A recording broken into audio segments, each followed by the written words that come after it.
ఓయ్ దోస్తులు, welcome to empty mix. ఈరోజైతే ఓ మంచి స్వీట్ నా కోసం, అలాగే ఓ మంచి మాట మీకోసం. అదేంటో తెలుసా? విజయం అనేది కేవలం కష్టపడిన వారిని మాత్రమే ఇష్టపడుతుంది. అది ఎవరికి కూడా తల వంచదు. సో మనం కూడా మనం చేసే పనిని ఇష్టపడుతూ అలాగే కష్టపడి పని చేస్తే ఎప్పటికైనా మనం సక్సెస్ అవుతామండి. సో మనం చేస్తున్న పనిలోనే మనం సక్సెస్ అవ్వాలి. సో ఫైనల్గా అయితే నేను చేస్తున్న సేమియా పాయసం చాలా సక్సెస్గా, చాలా టేస్టీగా వచ్చిందండి.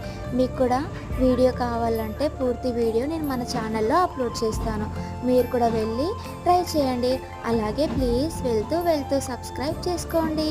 Thank you for watching.